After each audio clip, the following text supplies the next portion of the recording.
এই তো পাওয়া গেছে। কর্তামশাই ৭ সমুদ্র ১৩ নদী পার করে অনেক দুঃখ কষ্টের পর একাটি লাউ শাক আনতে পেরেছে। তাই লাউ শাক যখন এত স্পেশাল, সেটা দিয়ে কিছু স্পেশাল স্পেশাল রান্না তো করতেই হবে না? যখনই এরকম লাউ শাক নিয়ে আসে, আমি যে কাজটা প্রথমে করি সেটা হলো এর থেকে কিছু নরম নরম সুন্দর সুন্দর পাতা আগে আমি কেটে নিই। কিছু পাতা দিয়ে আজকে আমি একটা রেসিপি বানাবো, আর বাকি লাউ শাকটা আমি টুকরো টুকরো করে ওটা আবার ফ্রিজের মধ্যে স্টোর করে রেখে দেব। তা এই যে আমি কয়েকটা নরম নরম সুন্দর দেখে কয়েকটা পাতা আমি কেটে নিলাম, ছোট বড় সব কিছু মিশিয়ে। এইবারে এই পাতাগুলো আমি জলের মধ্যে ডুবিয়ে রাখবো অনেকক্ষণ। পাতাগুলো কিন্তু খুব ভালো করে ধুতে হবে, কারণ এর মধ্যে অনেক ধুলো বালি পোকা মাকড় থাকতে পারে। তাই জন্য খুব ভালো করে এটাকে কচলে কচলে ধুয়ে নিতে হবে সব কিছু। আমার লাউ শাকগুলো অলমোস্ট ধোয়া হয়ে গেছে। খুব ভালো করে পাতাগুলো আমি ধুয়ে একটু ঝুড়ির মধ্যে জল ঝরিয়ে নিয়েছি। এইবারে নেক্সট স্টেপ হলো, একটা ফ্রাই প্যান বসিয়ে দিয়েছি তাতে সামান্য একটু সর্ষের তেল, কারণ আসল সর্ষের তেল আমি পরে ব্যবহার করব। এইবারে আমি যে পাতাগুলো ধুয়ে রেখেছিলাম সেটা আমি ফ্রাই প্যানের মধ্যে পরপর সাজিয়ে বিছিয়ে দিচ্ছি। কিছু পাতা আমি সুন্দর করে ছোট বড় মিশিয়ে একটু সাজিয়ে দিলাম।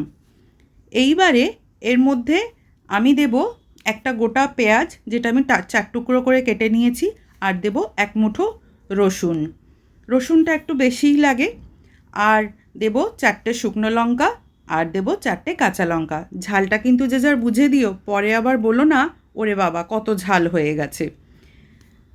তো এবারে কয়েকটা চিংড়ি মাছ এর ওপরে দিয়ে দিলাম। চিংড়ি ছাড়াও রান্নাটা করা যায়, আর চিংড়ি মাছ দিলে তো সেটা কয়েকশো গুণ এর স্বাদ বেড়ে যায়, সেই জন্যেই দেওয়া। এটা চিংড়ি মাছ ছাড়াও তোমরা করতে পারো। এবার এর ওপর থেকে দিয়ে দেবো একটু নুন, আর দেব কালো জিরে। কালো জিরেটা একটু বেশি করে দেব, 2 চামচ। হয়ে গেছে।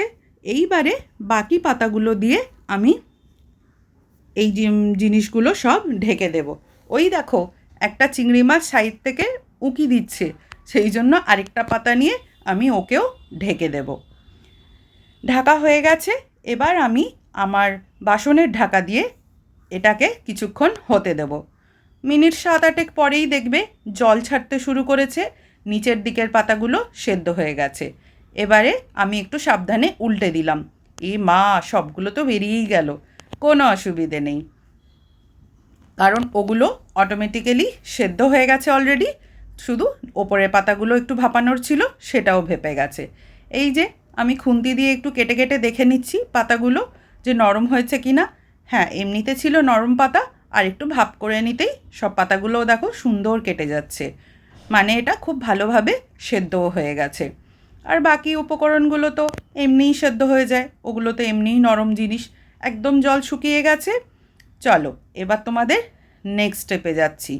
তার আগে এটাকে 5 মিনিট একটু ঠান্ডা করে নেব, কারণ মিক্সির মেশিনে দেওয়ার আগে যদি ঠান্ডা না করে নিই তাহলে কিন্তু সেটা গরমে একটু অসুবিধে হতে পারে। এবার একটু মিক্সির জার নিয়ে নিলাম। জার নিয়ে এবার এটাকে আমি একটু বেটে নেব।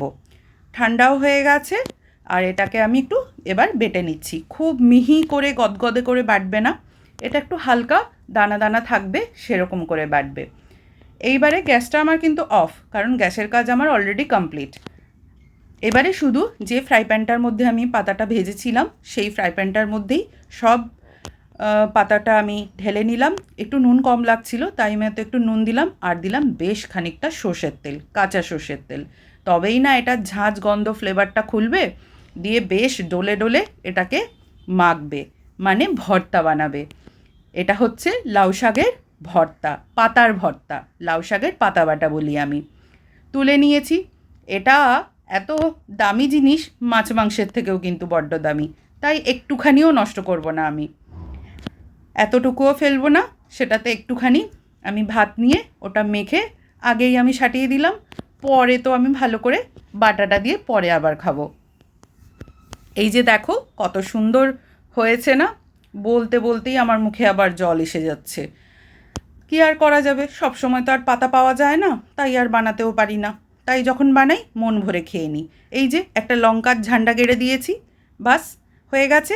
চলো তোমরাও বানাও আর বানিয়ে জানিও কেমন হলো। টাটা।